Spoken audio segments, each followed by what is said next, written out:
how do we ensure that every child in the remotest parts of the country, in the tribal belts of the country, is getting access to the same technology that a city child is getting in the country? Interesting case we got from Maharashtra, where every day during COVID time, they curate courses, generate that e-link and give it to everyone through the WhatsApp channels.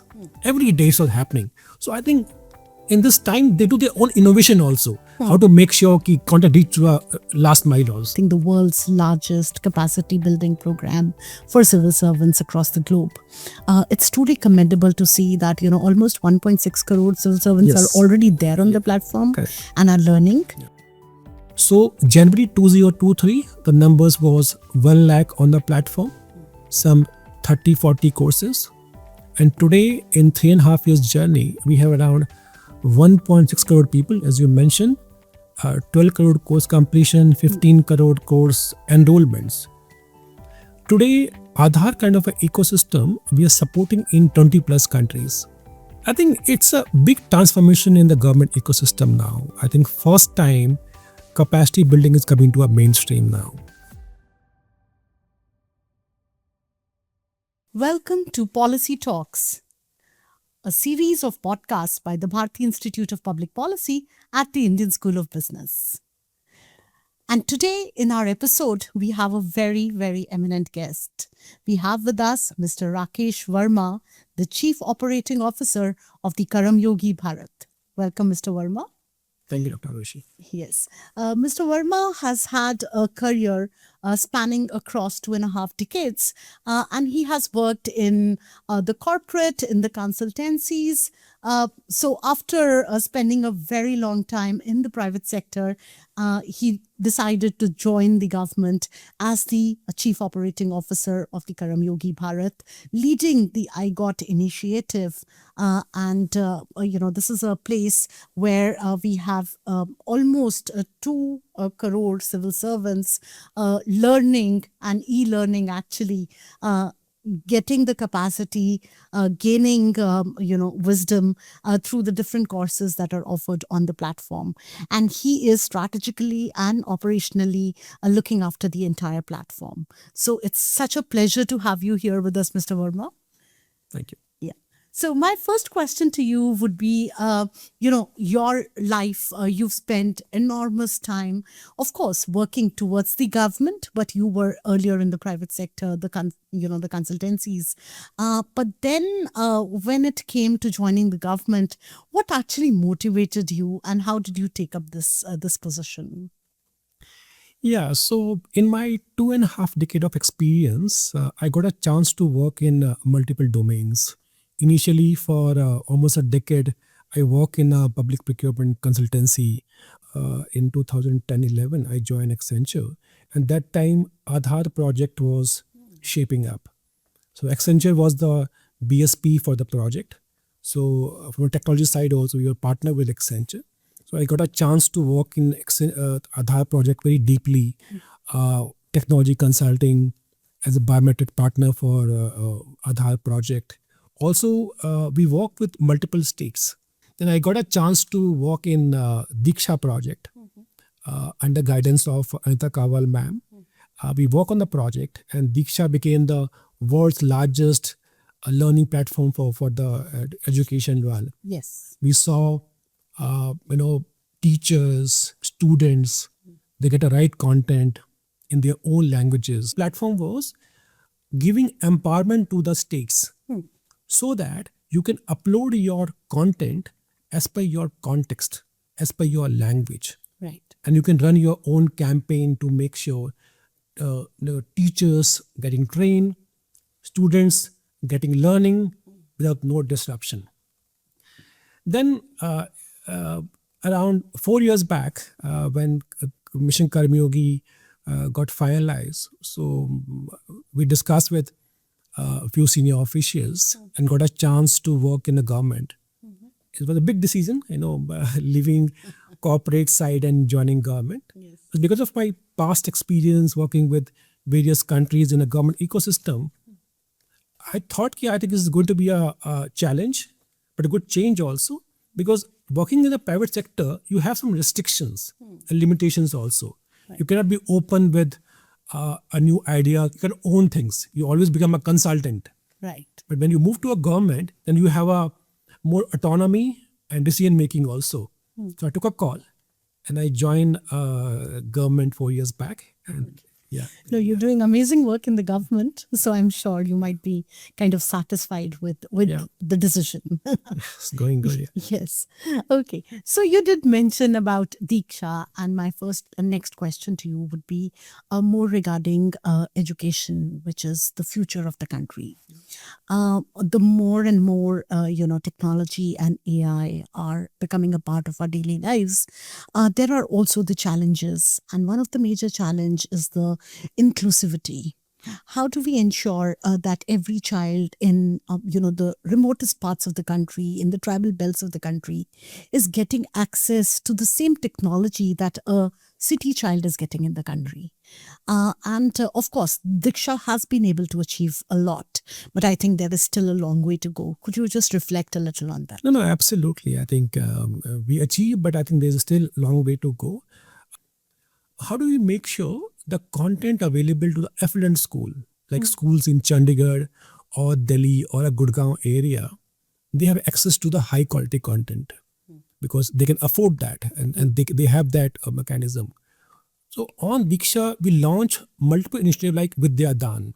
So I remember under guidance of Anita Kawal ma'am, we launched Vidya Dan. And idea was, how do we get the content contribution by a crowdsourcing way, which can be available to people or students across India, that high quality content. And in no time, it got launched and we got a huge response from our affluent school, individuals also. And the challenge was, how do we make sure there are pockets in our country, there's no connectivity available. I remember that time there was a lockdown in J&K for some reasons, okay, and there was nothing was available. So we made those content available in a pen drive. We made Diksha offline versions also. If there's no connectivity, learning should not stop. So one would be getting a right content in the local context and local language. Second would be technology also has to be in a manner it can reach to the last mile also. True, true. No, very, very true. I think even during COVID and immediately after COVID, when the schools were still kind of shutting down, you had those phases of kind of closures and opening. I think platforms like Diksha did play a very, very No, important absolutely. Let me share with you very interesting examples from Rajasthan and Maharashtra. I remember Rajasthan, the way they channelized their SCRTs, diets also, to get a content from teachers also. They shoot learning videos by a mobile phone, how to learn about Pythagoras theorem. Second way, interesting case we got from Maharashtra, where every day during COVID time, they curate courses, generate that e-link and give it to everyone through the WhatsApp channels. Every day it was happening. So I think in this time, they do their own innovation also, how to make sure ki content reach to a last mile also. Right, right. No, thank you so much for all those, because there have been a lot of people involved with what we see on the front end. Right. But yeah, the back end is very important. And these are the human resources who have been putting in those efforts. Absolutely. So, coming to Karmayogi Bharat and the iGOT platform, I think the world's largest capacity building program for civil servants across the globe. It's truly commendable to see that, almost 1.6 crore civil servants are already there on the platform. Correct. And are learning. It might have required a lot of effort, a lot of planning, and especially the whole architecture. Can you just a little reflect on all of that? Sure. So although Mission Karmayogi launched 5 years back, but platform launched almost around January 2023. And before launching iGOT platform, we done a massive consultation with the key stakeholder. We formed a task force. There was a task force member. We consulted corporate CHROs. We consulted various countries also, how they do civil service training in their respective countries. After doing all those discussions, we had two choices to make. One would be, can we use any existing platform which is easy route. We can launch it tomorrow also. Second route was the way we have built our DPIs like Aadhaar and UPI, our own model from a scratch using open source. Right. So we choose the difficult path because we realize in our country there are diverse needs. We cannot use any existing product and rely on those. Yeah, true. So January 2023, the numbers was 1 lakh on the platform, some 30, 40 courses. And today, in 3.5 years journey, we have around 1.6 crore people, as you mentioned, 12 crore course completion, 15 crore course enrollments. Just to give you another interesting stats, last month we had a Sadhana Saptah or learning week for 7 days. We have got 3.2 crore course completions, Wow. 4.8 lakh learning hours. We touch 64,000 TPS. And that stage also it was stable. So we managed to train entire India at the same time. So, but still, I think a lot needs to be done. We achieved some numbers, but yeah. No, that's commendable. I think just the scale of it, when you talk to the Western world, I think when you talk of these numbers, they are just astonished by the simple scale of how we operate in India. And I think that is commendable to be seen. Thank you. I think this might have also required a lot of behavioral change, because I remember when we were studying, it was quite a very simple way of teaching in the classroom, and that's how everyone likes to kind of interact with a faculty or a teacher. Here, it's a very different way of learning. How do you think that behavioral change has happened?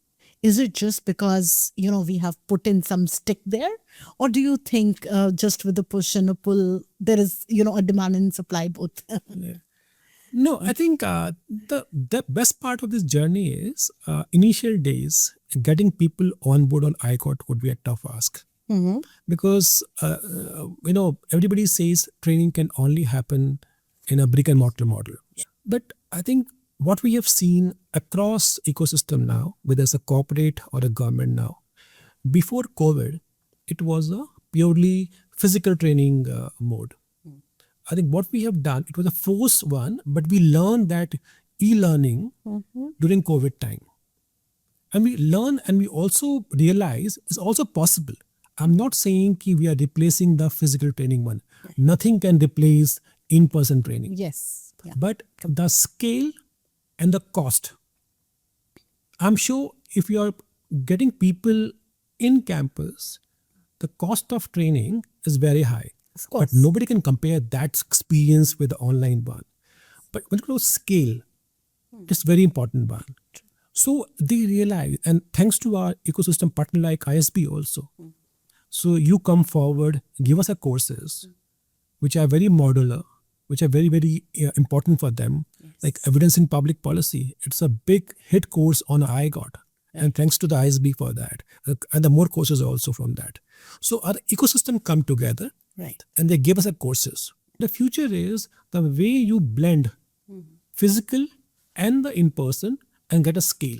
Right. Because the scale we are operating, 2.5 crore people in government ecosystem, you can't train only with the one mode of training, which is physical one. No, you're completely right. We have the in-person classes, and most of the programs that we are curating right now in iGOT, even with government officials, departments across states and so on and so forth, are all hybrid programs, because the learning doesn't stop with a residency or a program in-house. In fact, this trend we have seen in various CTIs also.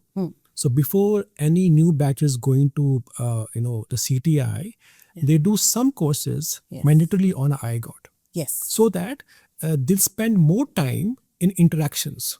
Exactly. Discussions, and the theory part maximum you can learn on the online mode. I think you're right. I think this is that's the future of executive education. Absolutely. We're talking of mid-career people. Mid-career people. So yeah, this has been a very, very interesting conversation. There have been, a lot of other, I think, DPI initiatives that you have led and we've not spoken about. But I would really like you to reflect on some of those, maybe something else that you would like to talk about. And how was that, as a learning, but also how is it working now. No, no, absolutely. So I'll touch upon two important aspect. I got one. I think from a day one when we build our Aadhaar or a UPI, the idea was with some design principles. Okay, we are building for scale. We are building for inclusive piece to make sure we include everyone now. Today, Aadhaar kind of an ecosystem we are supporting in 20 plus countries. Okay. So the digital diplomacy, I think we are offering to global south. That's a great way a of great way. yeah. Same way iGOT, it just gone live with the iGOT Mauritius page. No, everything is open source. The way our journey, our technology stack are open source. So idea would be we are building for the world. Yeah. And same way like the Aadhaar we are giving. Now coming back to the AI one, I think AI is disrupting this space completely now. With the old school method, it takes 6 months or 8 months where they design a form which go in the field and they fill and come back. Now with this AI capacity building plan tool, they can generate the capacity building plan for all the roles in 5 minutes. Second part was learning cannot be always 2 hours or 8 hours. I'm a busy civil servant. I want to go to meet an expert in climate change. Right. I want learning just in time. So what we have done, we have racked and vectorized the entire content of iGOT and then made available like the AI Starthi, AI tutor. Right. And give you a recommendation. Here are 3 courses. Course may be a 3-hour long, but in a 2 hour 15 minutes, there's a 5-minute talk by the presenter on agriculture use case. So it means in a 5 minutes, you'll be ready for your next meeting. Yeah. Or a particular course, you want a course summary. Ask the bot, he'll give you an answer. Yes. So learning is a more context. Now we are giving in 11 languages also now. And in fact, now we're also working on iGOT 2.0 strategy now. Idea would be, how do you make iGOT AI first or AI native? Right. So whatever we do, it has to be powered by AI. Powered by AI. That was, in fact, my next question to you, that what is the future of iGOT going to look like? Yeah. And you answered that. I think Yeah. it's going So I to think be... this is one. Second would be, how do we empower our last mile people? Because what we have seen in last 6-7 months, so we have onboarded Anganwadis, Asha worker, urban local body, and we are onboarding more people also now. For these people, it has to be, very contextual content available. So we need to find a way. How do we work with the ecosystem partner to make sure the right content is available for these people also? True, true, very true. Any last message for our audience who are listening to you in terms of course, there are the civil servants, the government functionaries, the street bureaucracy that we talk about, the last mile people. Any message that you would like to give to them or our youth in the country? I think it's a big transformation in the government ecosystem now. I think first time capacity building is coming to a mainstream now. I think it's available. It's not like before iGOT there was no training was happening in the government now. But I think as a whole of the government, everybody is learning. And they realize in the fast change world, we need to upskill, whether it's a technology or a public policy matters, and to make them more efficient. Yes. Make them future ready also. To make sure we achieve all the targets of Viksit Bharat 2047, Right. Before that also. No, thank you so much. It was lovely conversing with you. Thank you for the amazing insights that we got from you, and all the best to your mission. And we are sure that it's going to not just stay as a program for the country, but is going to go across the globe. Thank you so much for being here. Thank you, Dr. Aarushi.